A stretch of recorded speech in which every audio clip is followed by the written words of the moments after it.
권력에 취한 한 지도자의 몰락 마이너스 이승만의 이야기. 서막 희망찬 출발. 1945년 8월 15일 35년간의 일제강점기가 끝나고 해방의 기쁨이 한반도를 감쌌습니다. 하지만 기쁨도 잠시 분단의 현실과 좌우 이념 갈등 속에서 혼란스러운 나날이 이어졌죠. 그런 어수선한 시기에 미국에서 돌아온 한 남자가 있었습니다. 바로 이승만이었습니다. 그는 이미 독립운동가로 명성이 높았습니다. 젊은 시절부터 일제에 맞서 싸웠고 대한민국 임시정부 초대 대통령을 지내며 해외에서 독립운동을 이끌었던 인물이었으니까요. 70세의 나이에도 불구하고 그의 눈은 여전히 번뜩였고 카리스마가 넘쳤습니다. 이제 우리도 진정한 독립국가를 만들 수 있다. 국민들은 그에게 기대를 걸었습니다. 오랜 경험과 국제적 인맥을 가진 그라면 어려운 국정을 잘 이끌어갈 수 있으리라고 믿었죠. 1948년 그는 대한민국 초대 대통령에 당선되었습니다. 하지만 이것이 한 지도자의 영광스러운 시작인지 아니면 비극적 몰락의 서막인지 아무도 알지 못했습니다. 1장 첫 번째 균열 마이너스 권력에 대한 집착. 처음 몇 년간은 그럭저럭 순조로웠습니다. 625 전쟁이라는 국가적 위기도 미군의 도움으로 극복했고 전쟁 중에도 부산에서 정부를 운영하며 나라를 지켜냈습니다.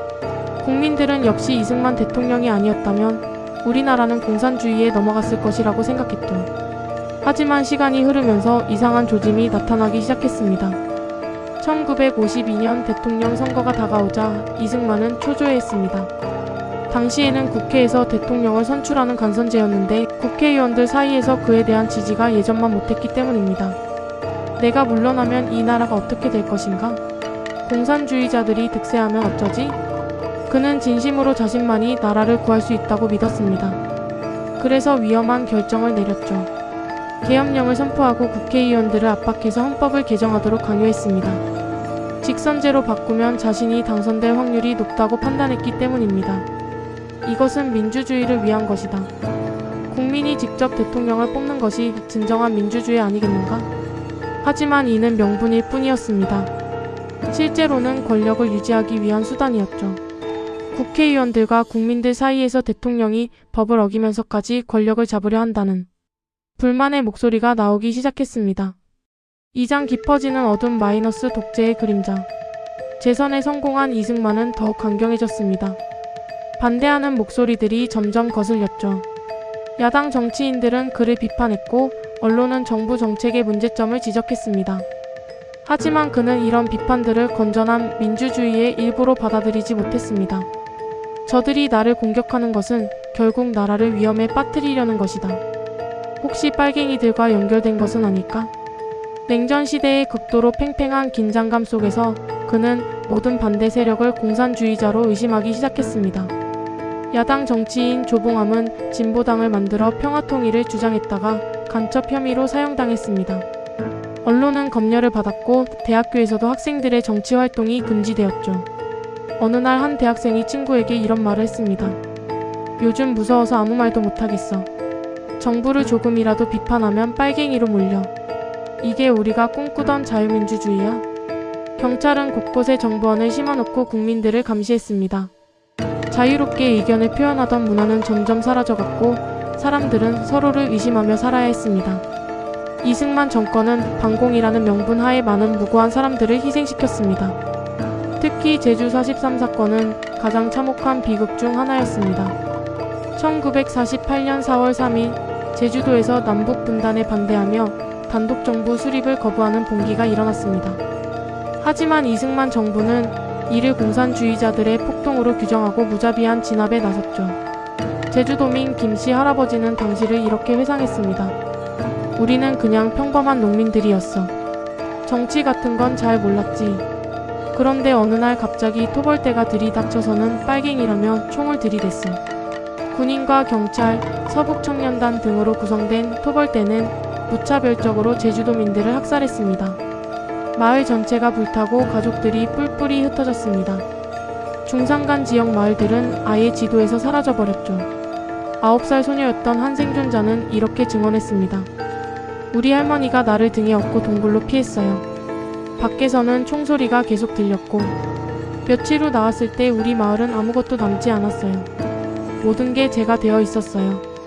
7년간 계속된 이 비극으로 제주 인구의 10분의 1인 3만여 명이 희생되었습니다. 대부분이 무고한 민간인이었죠. 보도연맹 사건에서도 수많은 사람들이 좌익 혐의만으로 학살당했습니다. 물론 당시는 냉전이라는 특수한 상황이었지만 그 과정에서 너무나 많은 피가 흘러야 했습니다. 3장 교묘한 술수 -445 입개헌. 1954년 또 다른 위기가 찾아왔습니다.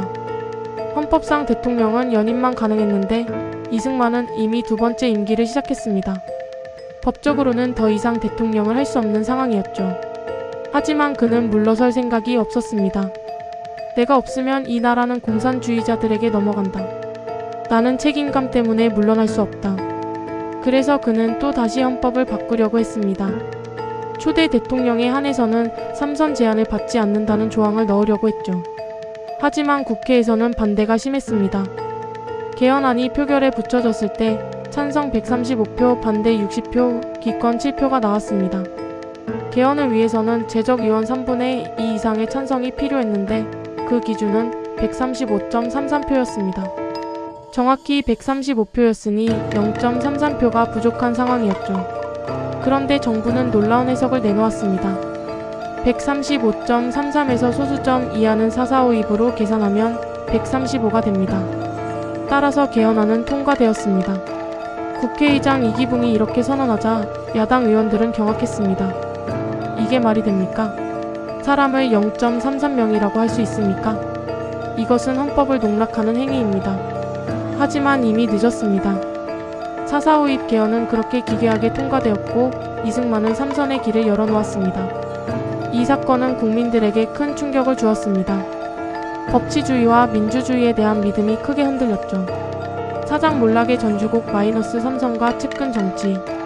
1956년 3선에 성공한 이승만은 이제 80세가 넘은 고령이었습니다. 점점 건강도 나빠졌고 판단력도 예전만 못했죠. 그 틈을 타서 측근들이 권력을 농단하기 시작했습니다. 특히 부통령이던 이기붕과 그의 부인 박마리아는 마치 왕과 왕비처럼 행세했습니다. 젊은 공무원 하나가 동료에게 한숨을 쉬며 말했습니다. 요즘 정말 이상해.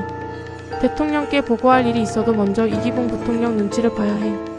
마치 조선시대 권신들이 왕을 조종하던 것 같아. 이기붕 일가는 온갖 특혜와 이권에 개입했습니다.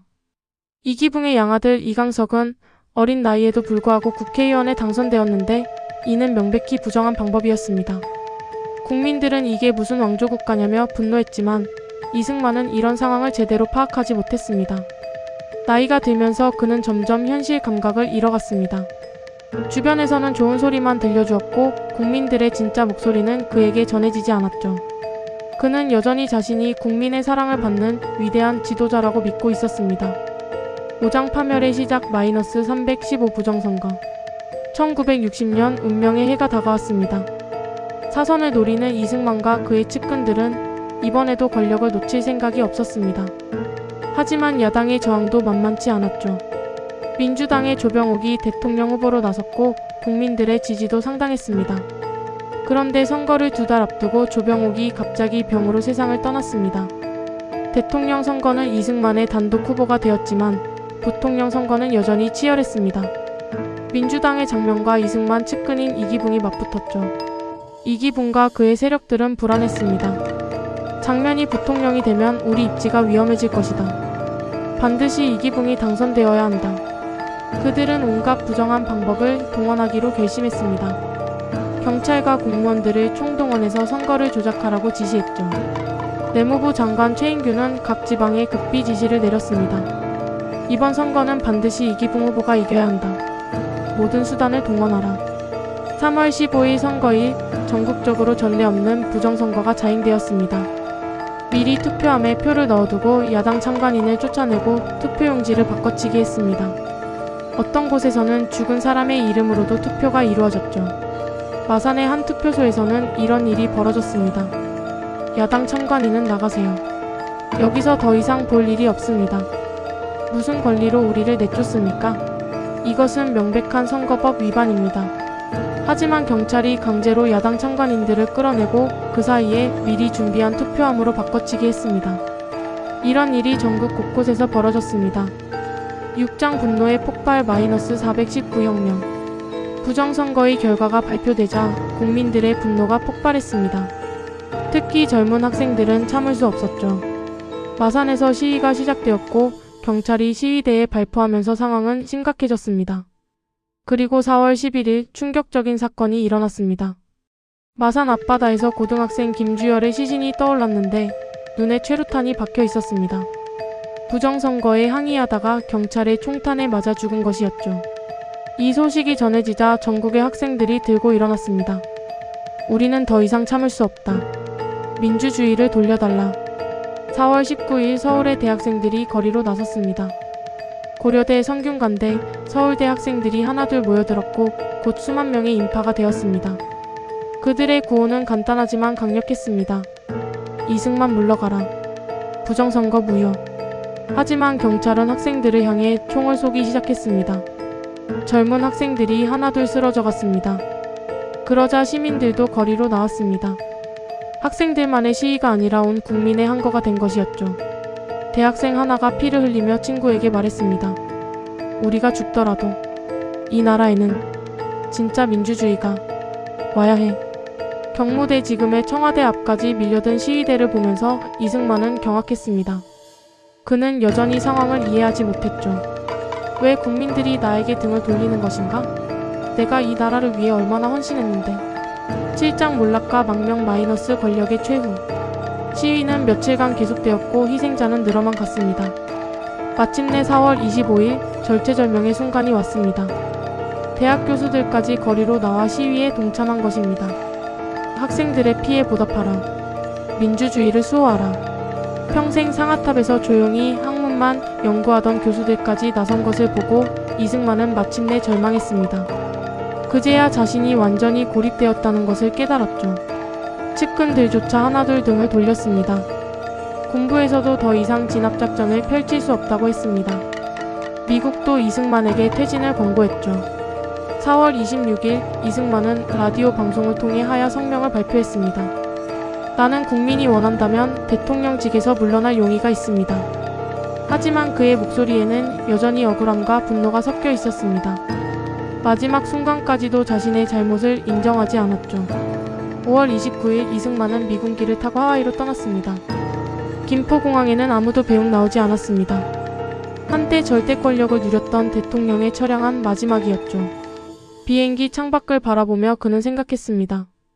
내가 뭘 잘못했단 말인가? 나는 오직 나라를 위해서.